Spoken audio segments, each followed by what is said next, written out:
하나님 아버지, 주의 말씀을 삼가 듣고자 합니다. 주께서 우리의 귀를 열어주셔서 각자같이 알아듣게 하시고 우리의 눈을 열어주셔서 진리를 볼 수 있게 하옵소서. 우리 마음을 감화 감동하여 주셔서 하나님의 선하신 뜻을 이해하고 하나님의 마음과 통하는 대로 우리를 인도하옵소서. 주께서 허락하신 이 하루 기회의 하루이길 소원합니다. 주님과 선한 동행한 하루이길 소원합니다. 그러한 하루로 나아가도록 주의 말씀 가운데 우리로 하여금 하나님께서 기뻐하시는 대로 하나님과 선한 손잡고 따뜻한 손잡고 함께 나아가는 우리가 되도록 인도하옵소서. 부탁드리오며 예수님 이름으로 기도합니다. 아멘. 네, 오늘은 욥기 33장에서 37장까지의 말씀을 함께 읽겠습니다. 욥과 세 친구의 논쟁이 멈추고 그 다음에 엘리후의 이야기가 이제 시작됐습니다. 엘리후가 자기가 그동안 들었던 이야기 가운데 자기의 어떤 소감 그런 것도 이야기하고 그리고 맨 처음엔 친구들에 대한 이야기 그 다음에는 욥에 대한 이야기 욥에게 하는 말로 내용이 전개됩니다. 욥기 33장입니다. 이제 앞서 친구들한테 이야기하고 나서 이제 그런즉 욥이여 내 말을 들으며 내 말에 귀를 기울이기를 원하노라. 내가 입을 여니 내 혀가 입에서 말하는구나. 내 마음의 정직함이 곧 내 말이며 내 입술이 아는 바가 진실을 말하느니라. 하나님의 영이 나를 지으셨고 전능자의 기운이 나를 살리시느니라. 그대가 할 수 있거든. 일어서서 내게 대답하고 내 앞에서 진술하라. 나와 그대가 하나님 앞에서 동일하니 나도 흙으로 지으심을 입었은즉 내 이용으로는 그대를 두렵게 하지 못하고 내 손으로는 그대를 누르지 못하느니라. 그들은 실로 내가 듣는 데서 말하였고 나는 그대의 말소리를 들었느니라. 지금까지 그러면 욥과 세 친구의 그 모든 이야기를 엘리후가 들었다는 거 아니겠습니까? 이르기를 나는 깨끗하여 악인이 아니며 순전하여 불의도 없거늘 참으로 하나님이 나에게서 잘못을 찾으시며 나를 자기의 원수로 여기사 내 발을 착고에 채우시고 나의 모든 길을 감시하신다 하였느니라. 이런 이야기도 욥이 했죠. 내가 그대에게 대답하니라. 이 말에 그대가 의롭지 못하니 하나님은 사람보다 크심이라. 욥도 이것은 인정했죠. 내가 무슨 의가 있다고 하나님 앞에 서면 그러겠냐. 하지만 내가 이유는 알고 맞고 싶다 하는 게 욥의 이야기였는데 하나님께서 사람의 말에 대답하지 않으신다 하여 어찌 하나님과 논쟁하겠느냐. 하나님과 논쟁할 수는 없다. 이게 이제 우리가 성경에서 가지고 있는 가장 중요한 시각이고 우리 신앙의 중요한 시각이겠죠. 하나님께서 우리의 삶에 있어서 어떤 답변이 없으시고 때로는 침묵하시는 것 같아 보인다 할지라도 그에 대해서 우리가 어떻게 할 수 있겠습니까? 모든 일에 정하시고 진행하시는 것은 하나님의 권한이신데 말이죠. 하나님은 한 번 말씀하시고 다시 말씀하실 때 사람은 관심이 없도다. 사람이 침상에서 졸며 깊이 잠들 때나 꿈에나 밤에 환상을 볼 때에 그 사람의 귀를 여시고 경고로써 두렵게 하시니 이는 사람에게 그의 행실을 버리게 하려 하심이며 사람의 교만을 막으려 하심이라. 어, 하나님께서 말씀하시는 방법 가운데는 꿈이나 환상 이럴 때 잠잘 때도 말씀하신다. 근데 이게 욥에게 해당이 되나요? 욥은 밤에 자기에게 말씀하신 하나님? 그게 아니라 지금 사탄에게 하나님께서 허용하셔서 욥이 지금 악몽을 꿨잖아요. 잠도 못 자게 했잖아요. 그게 어떤 악한 행실을 버리게 하려고 하고 교만을 막으려고 그렇게 하신 거냐. 글쎄요. 이건 그냥 일반적인 일반론인 것 같은데 그는 사람의 혼을 구덩이에 빠지지 않게 하시며 그 생명을 칼에 맞아 멸망하지 않게 하시느니라. 혹은 사람이 병상의 고통과 뼈가 늘 수심의 징계를 받나니 이거 지금 욥이 받았던 고통이죠.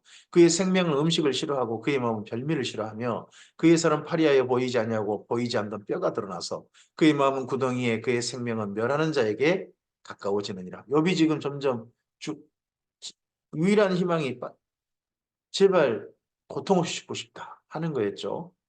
만일 일천 천사 가운데 하나가 그 사람의 중보자로 함께 있어서 그의 정당함을 보일진데 하나님이 그 사람을 불쌍히 여기사 그를 건져서 구덩이에 내려가지 않게 하라. 내가 대속물을 얻었다 하시리라.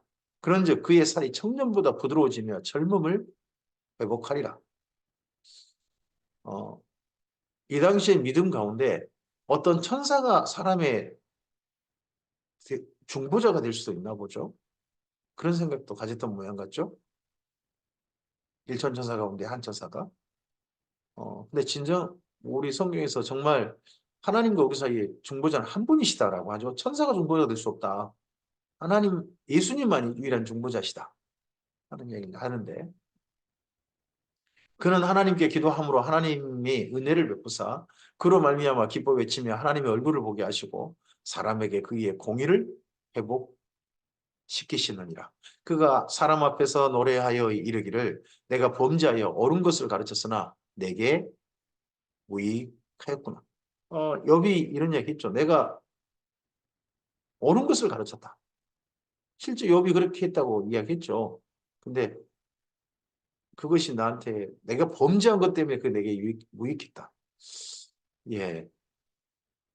하나님이 내 영혼을 건지사 구덩이에 내려가지 않게 하셨으니 내 생명이 빛을 보겠구나 하리라. 실로 하나님이 사람에게 이 모든 일을 제삼행하심은 그들의 영혼을 구덩이에서 이끌어 생명의 빛을 그들에게 비추려 하십니다.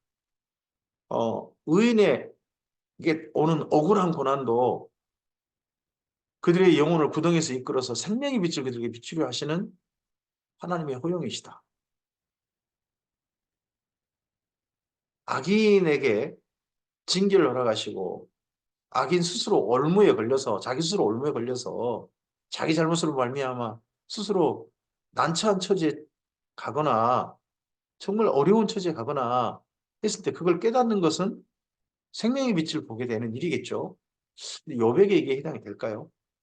욥이여 내 말을 귀담아 들으라 잠잠하라 내가 말하리라. 만일 할 말이 있거든 대답하라. 내가 기쁜 마음으로 그대를 의롭게 하리니 그대는 말하라. 만일 없으면 내 말을 들으라 잠잠하라. 내가 지혜로 그대를 가르치리라. 지혜로 이 젊은 사람이 욥을 가르치겠다. 이렇게까지 말합니다.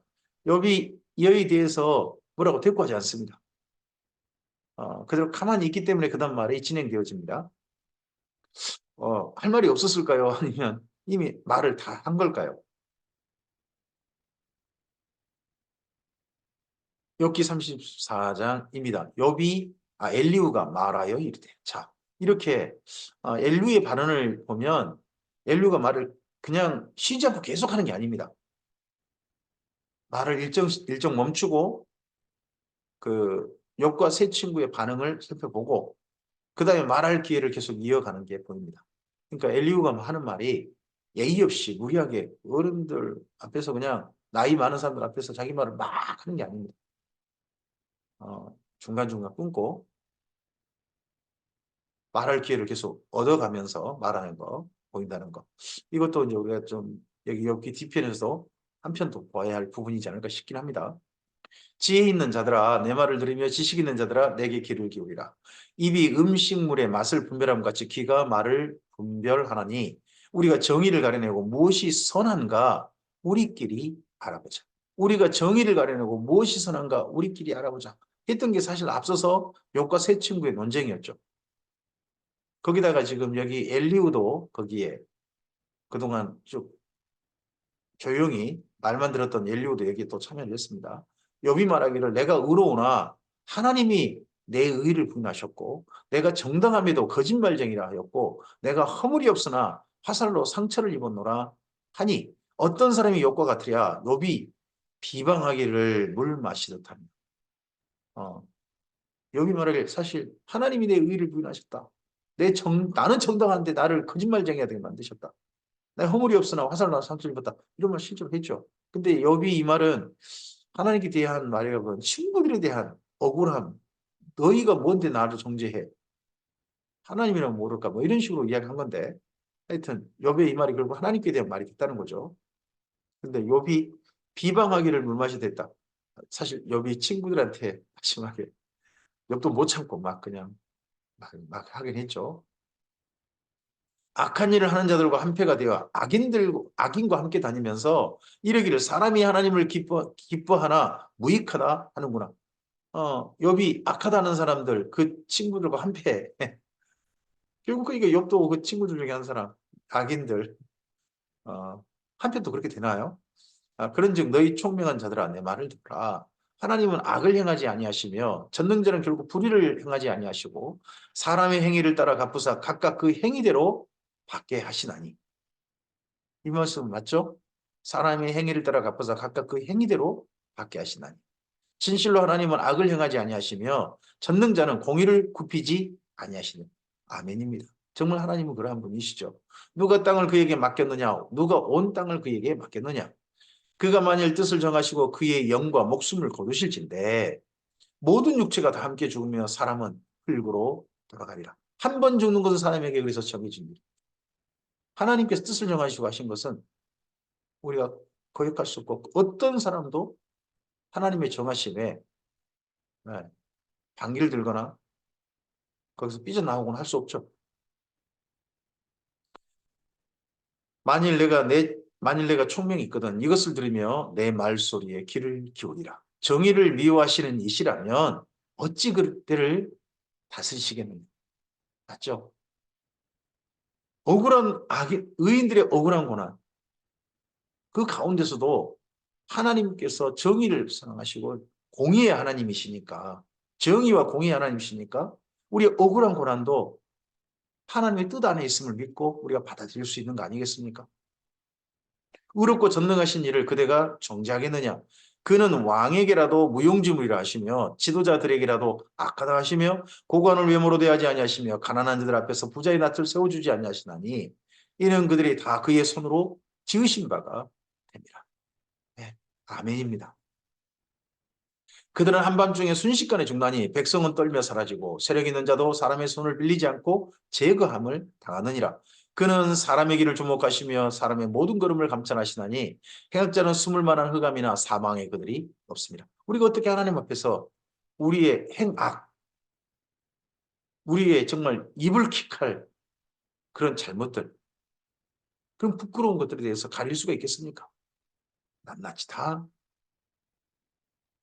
정말 숨김없이 다 드러나는 거 아니겠습니까?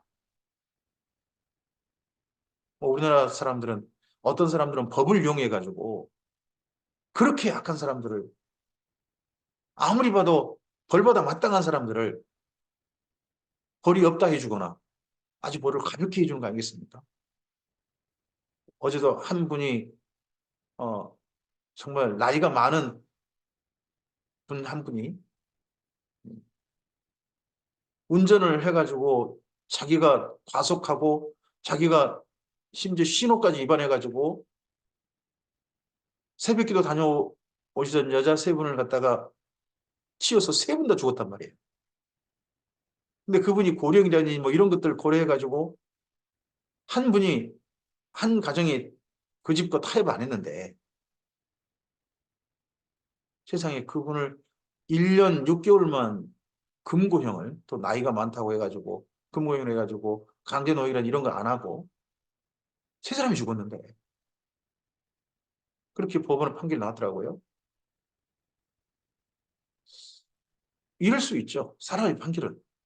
그러나 하나님 앞에서는 그러지 않을 것입니다. 우리에게 숨길 수 없을 것입니다. 하나님은 사람을 심판하시기에 오래 생각하실 것이 없으시니 세력 있는 자를 다 조살급씩 꺾으시고 다른 사람을 세워 그를 대신하게 하시는다. 그러셔야 되는데 말이죠. 그러므로 그는 그들의 행위를 아시고 그들을 밤사이에 뒤집어 엎어 흩으시는도다.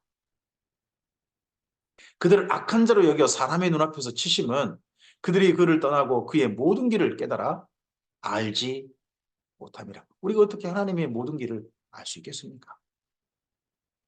다만 우리의 삶 속에 하나님의 인도하신 길 가운데 있다면 선하신 뜻이 있으실 것이라고 믿고 신뢰하고 우리의 길을 가는 거죠. 그들이 이같이 하여 가난한 자의 부르짖음에 그에게 상달하게 하며 빈궁한 자의 부르짖음에 그에게 들리게 판결자가 바뀌게 해서라도 하나님은 가난한 자, 빈궁한 자의 부르짖음 하나님께 들리게 했다.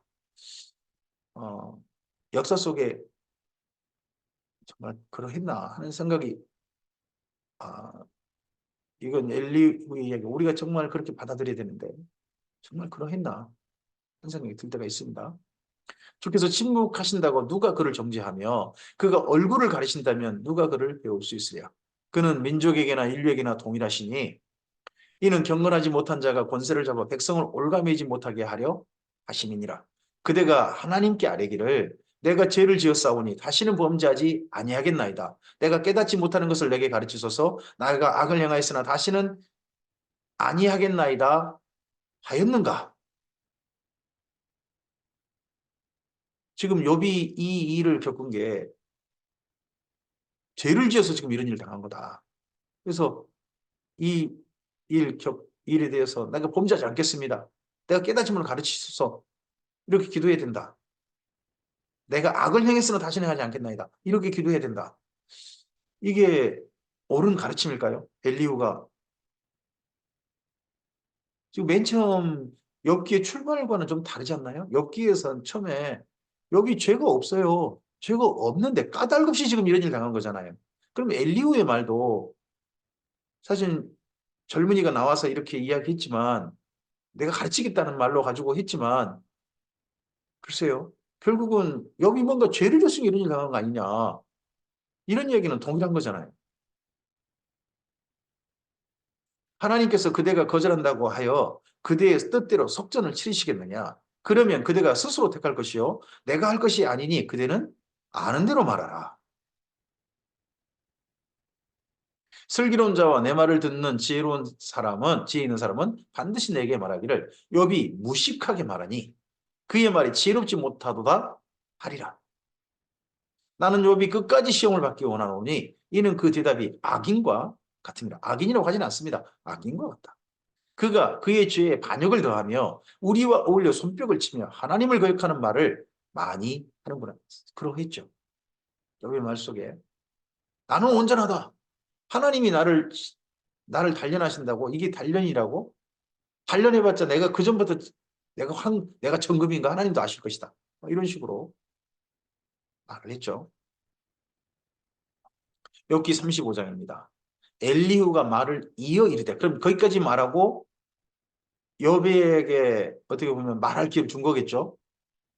그랬을 때 욥이 그냥 한 말 않고 있는 거죠. 그러니까 엘리후가 말을 이어 이르되 이렇게 되어 있습니다. 그대는 이것을 합당하게 여기느냐? 그대는 그대의 의가 하나님께로부터 왔다는 말이냐? 그대는 그것이 내게 무슨 소용이 있으며 범죄하지 않는 것이 내게 무슨 이익이 있겠느냐고 묻지만은 내가 그대와 및 그대와 함께 있는 그대의 친구들에게 대답하리라. 그대는 하늘을 우러러보라. 그대보다 높이 뜬 구름을 바라보라. 그대가 범죄한들 하나님께 무슨 영향이 있겠으며 그대의 악행이 가득한들 하나님께 무슨 상관이 있겠으며 그대가 의로운들 하나님께 무엇을 드리겠으며 그가 그대의 손을 해서 무엇을 받으시겠느냐. 하나님께 받으신 것 같은데요. 1장인가 2장에서 그러지 않나요? 너 욥을 지켜봤느냐 사탄에게까지 자랑하시잖아요. 그대의 악은 그대와 같은 사람에게나 있는 것이요. 그대의 공의는 어떤 인생에게도 있느니라. 욥과 같은 사람 없다던데 하나님께서는요. 사람은 학대가 많음으로 부르짖으며 군주들의 힘에 눌려 소리치나 나를 지으신 하나님은 어디 계시냐고 하며 밤에 노래를 주시는 자가 어디 계시냐고 말하는 자가 없구나. 땅의 짐승들보다 우리를 더욱 가르치시고 하늘의 새들보다 우리를 더욱더 지롭게 하시는 이가 어디 계시냐고 말하는 이가 없구나. 자, 여기 욥기의 시각, 이 시각은 정말 우리가 생각해 볼 만하죠. 땅의 짐승들보다 우리가 더욱더 가르치셨습니다. 성경이 짐승들에게 주신 게 아니지 않습니까? 사람이 주신 거 천사에게 주신 게 아닙니다. 사람에게 주셔서 사람을 가르치신 올바른 걸 알게 하시고 하나님을 가르쳐주신 내용이 성경 아니겠습니까? 그리고 하늘의 새들보다 더욱더 지혜롭게 하셔서 하나님을 경외하고 악에서 떠날 수 있도록 사람에게 양심도 주시고 그러신 분이 우리 하나님 아니십니까? 그들이 악인의 교만으로 말미암아 거기에서 부르짖으나 대답하는 자가 없으면 헛된 것은 하나님이 결코 듣지 아니하시며 전능자가 돌아보지 아니하십니다. 하물며 말하기를 하나님은 배울 수 없고 이래 판단하시면 그 앞에 있으니 나는 그를 기다릴 뿐이라 말하는 그대일까 뭐냐. 지금 너 부르짖도 헛되다 하는 걸 이렇게 요백에 날석에 비판을 합니다.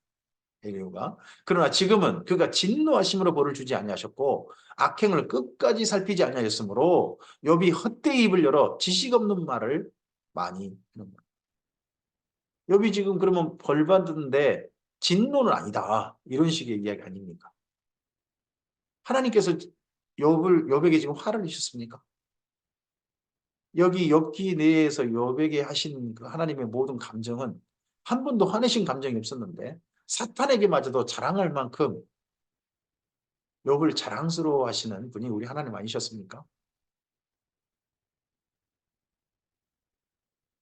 욥기 36장입니다. 다시 여기까지 말했는데도 욥이 말하지 않습니다. 욥이 그냥 침묵합니다. 욥이 자기가 했던 말을 자기가 하나님 앞에 친구들하고 이야기하면서 반말했던 이야기를 이불킥 하고 싶었는지도 모르겠습니다. 내가 왜 그런 말을 해가지고 이 젊은 사람한테 이런 말을 듣는단 말인가. 뭐 이런 생각을 했는지 모르겠습니다만은 욥이 한 말 하지 않습니다. 그러자 엘리후가 말을 이어 이르되 예, 이게 욥기의 뒤에 엘리후의 발언이라는 겁니다. 나를 잠깐 용납하라. 내가 그대에게 보이리니 내가 하나님을 위하여 아직도 할 말이 있습니다. 내가 먼 데서 지식을 얻고 나를 지으신 이에게 의를 돌려보내리라. 진실로 내 말은 거짓이 아니라 온전한 지식을 가진 이가 그대와 함께 있느니라. 온전한 지식을 가진 이는 그대가 아니고 나다. 엘리후가 정말 대단한 자부심이죠. 그럼 온전한 지식을 가진 젊은 사람. 그러니까 엘리후는 예수님과 닮았느냐. 엘리후의 이런 발언들이 전부 다 예수님과 같은 발언일까요? 저는 그런 시각을 가지신 분도 이제 많은 걸로 알고 있는데 그에 대해서는 조금 좀 제가 이 엘리후 전체 발언을 봐서는 마음에 도저히 다 온전하게 받아들이기 쉽진 않네요. 저는요. 하나님은 능하시나 아무도 멸시하지 아니하시며 그의 지혜가 무궁하사 악인을 살려두지 아니하시며 고난받는 자에게 공의를 베푸시며 그의 눈은 의인에게서 떼지 아니하시고 그를 왕들과 함께 왕자에 앉히사 영원토록 존귀하게 하시며 혹시 그들이 족쇄에 매이거나 환난의 줄에 얽혔으면 그들의 소행과 악행과 자신들의 교만한 행위를 알게 하시고 그들의 길을 열어 교훈을 듣게 하시며 명하여 죄악에서 돌이키게 하시나니. 아, 위정자들이 하나님께 이런 교훈을 받고 하나님의 준엄한 어떤 말씀을 듣고서 꾸지람을 듣고서 그의 길을 돌이키는 그런 은혜가 있었으면 좋겠는데 말이죠. 만일 그들이 순종하여 섬기면 형통한 날을 보내며 즐거운 해를 지낼 것이요 만일 그들이 순종하지 아니하면 칼에 망하며 지식 없이 죽을 것이니라. 마음이 경건하지 아니한 자들은 분노를 쌓으며 하나님이 속박할지라도 도움을 구하지 아니하나니 그들의 몸은 젊어서 죽으며 그들의 생명은 남창과 함께 있도다. 하나님은 공고한 자를 그 권고에서 권하시며 학대당할 즈음에 그의 길을 여시나니 그러므로 하나님이 그대를 환란에서 이끌어내사 좁지 않고 넉넉한 곳으로 옮기려 하셨은즉 무릇 그대의 상에는 기름진 것이 오일이라. 이제는 악인이 받을 벌이 그대에게 가득하였고 심판과 정의가 그들을 잡았나니 그들은 분노하지 않도록 조심하며 많은 뇌물이 그들을 그릇된 길로 가게 할까 조심하라. 그대의 부르짖음이나 그대의 능력이 어찌 능히 그대가 공고한 가운데서 그대를 유익하게 하겠느냐. 우리가 가지는 어떤 능력, 우리가 가지는 어떤 힘, 스펙 이런 것들이 우리가 정말 공부할 때 그것이 도움이 될까요? 그렇지 않는 게 보입니다. 우리가 가진 것 하나님께서 때리시는 매 한 대에 완전 무용지물 되는 게 우리 인생일 수 있는 거 아니겠습니까? 그대는 밤을 사모하지 마라. 여러분 지금 죽고 싶죠? 인생들이 밤에 그들이 있는 곳에서 끌려가리라. 욥은 차라리 이걸 원하고 있죠. 지금 현재. 산과 악으로 치우치지 말라. 그대가 환난보다 이것을 택하였느니라. 하나님은 그의 권능으로 높이 계시나니 누가 그같이 교훈을 베풀겠느냐? 누가 그를 위하여 그의 길을 정하였느냐? 누가 말하길 주께 불의를 행하셨나이다? 할 수 있어요. 맞습니다. 이렇게 억울한 고난이라 할지라도 하나님께서 우리의 걸음을 정하시고 길을 정하셨음을 우리가 믿고 받아들이는 겁니다. 그 억울한 고난마저도 억울하지 않게 언젠가 신원하여 주실 분이 우리 하나님 아니시겠습니까? 그건 맞습니다. 그들은 하나님께서 하신 일을 기억하고 높이라. 잊지 말지니라. 인생이 그의 일을 찬송하였느니라. 나중에 히브리서 말씀이 떠오르네요. 히브리서 말씀에서 어, 유대인들의 박해를 받고 있고 심지어 네로 황제 1차 박해까지 받아서 산 넘어 산 점점 더 힘들어지고 있는 그 믿는 히브리인들에게 마지막 7천편에 그런 이야기를 하지 않습니까? 하나님께 찬송하자. 그게 우리 입술에 올려드릴 하나님께 올려드릴 아름다운 제사다 하는 그런 내용이죠. 그의 일을 모든 사람이 우러러보나니 먼 데서도 보느니라. 하나님은 높으시니 우리가 그를 알 수 없고 그의 횟수를 헤아릴 수 없느니라. 그가 물방울을 가늘게 하시며 빗방울이 증발하여 안개가 되게 하시도다. 그것이 구름에서 내려 많은 사람에게 쏟아지느니라. 겹겹이 쌓인 구름과 그의 장막의 우레소리를 누가 능히 깨달으랴. 우리가 눈을 들어서 하늘을 보면 그곳에 구름이 많지 않습니까? 그 구름 속에서 하시는 하나님의 일, 우리가 다 헤아리기가 쉽지 않다. 그걸 정하신 분이 하나님 아니시냐? 보라, 그가 번갯불을 자기 사면에 펼치시며 바다 밑까지 비치시고 이것들로 만민을 심판하시며 음식을 풍성하게 주시는다. 번개로 말미암아 심판도 하시지만 번개로 말미암아 음식을 풍성하게 주신다. 사실 번개가 치면요 농사가 잘 돼요. 이 공기 중에 있는 질소 성분이나 이런 것들을 이 번개가 녹이고 해서 땅에 천연 비료가 주어진다고 하죠. 그러기도 하고 그걸로 말하면 만민을 심판하신다. 그가 번갯불을 손바닥 안에 넣으시고 그가 번갯불을 명령하사 관역을 치시도다. 그의 우레가 다가오는 풍우를 알려주니 가축들도 그 다가옴을 아느니라. 멀리서 구름이 있고 그 우르릉 하는 그 우레 소리가 들리면 큰 비가 오겠구나 하고 우리가 알고 짐승들도 알죠.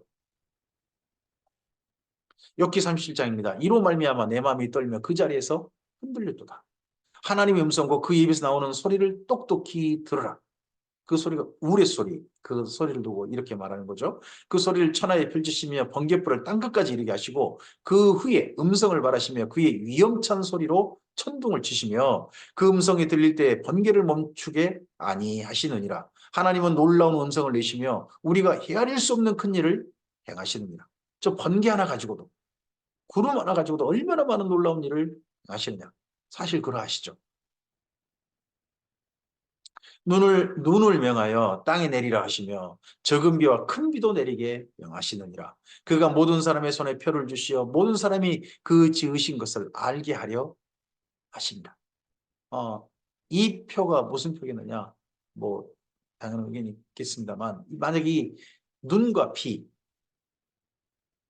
이런 거와 연결된다면 손바닥으로 우리가 눈을 느낄 수 있고 손바닥으로 하늘에서 내리는 비 이런 걸 느낄 수 있지 않습니까? 이게 표를 주시는 거.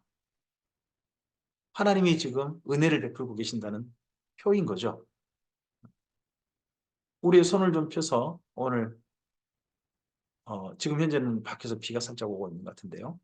이런 비나 또는 맑은 공기를 우리 손으로 느껴봤으면 좋겠습니다.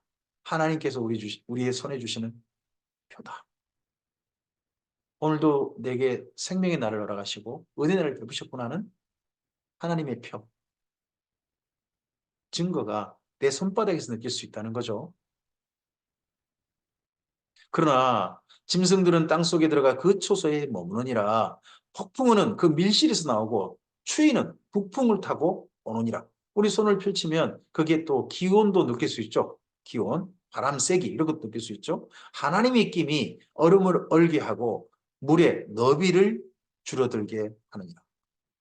이런 것들이 이때 욥기 시대에도 지금 한 2500년 전에도 사람들이 발견한 그런 사실인 거죠. 과학적 사실이 그들의 눈에도 이름이 보여서 참 신비하다 하는 거죠. 또한 그는 구름에 습기를 실으시고 그의 번개로 구름을 흩어지게 하시느니라. 그는 감싸고 도시며 그들의 할 일을 조종하시느니라. 그가 땅과 육지 표면에 있는 모든 자에게 명령하시느니라.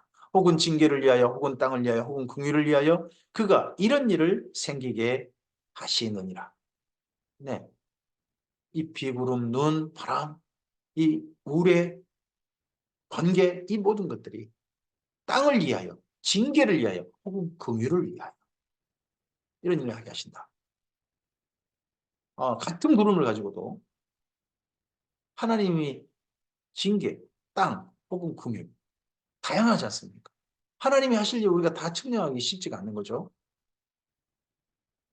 욥이여 이것을 듣고 가만히 서서 하나님의 오묘한 일을 깨달아. 욥도 이 땅에 뭐 땅 속에 있는 그 사람들 그런 광맥을 찾는 이야기 그래 가지고 하나님은 참 오묘하시다 이런 이야기를 했는데 여긴 또 이제 엘리후는 하늘의 구름, 물의 번개를 가지고 하나님은 오묘하시다 하는 이야기를 하고 있습니다. 하나님이 이런 것들에게 명령하셔서 그 구름의 번개로 번쩍거리게 하시는 것을 그대가 아느냐? 그들은 겹겹이 쌓인 구름과 완전한 지식의 경이로움을 아느냐? 땅이 고요할 때에 남풍으로 말미암아 그대의 의복이 따뜻한 까닭을 그대가 아느냐? 여기 지금 이스라엘 민족이 사는 곳에 남풍이 불어오면 네게부 쪽에서 그쪽에서 광야 쪽에서 이제 바람이 불어오겠죠. 밑에 홍해 쪽이라든지 이쪽에서 바람이 불어오면 그건 따뜻한 바람이라는 거죠. 따뜻한 바람. 우리나라도 남쪽에서 바람이 불어오면 따뜻하죠. 근데 이제 북쪽에서 바람이 불어내려오면 찬바람이고요. 그대는 그를 도와 구름장들을 두들겨 넓게 만들어 녹여부어 만든 거울같이 단단하게 할 수 있겠느냐. 참 하늘의 그 구름에 대한 표현을 정말 시적으로 정말 아름답게 표현했지 않습니까? 구름장들을 두들겨 넓게 만들어서 녹여 부어 만든 거울같이 단단하게 한다. 구름을 켜켜이 싸는 거죠. 구름이 이렇게 탁탁 쌓이면 그 구름에서 예, 비가 내립니다. 우리가 그에게 할 말을 그대는 우리에게 가르치라.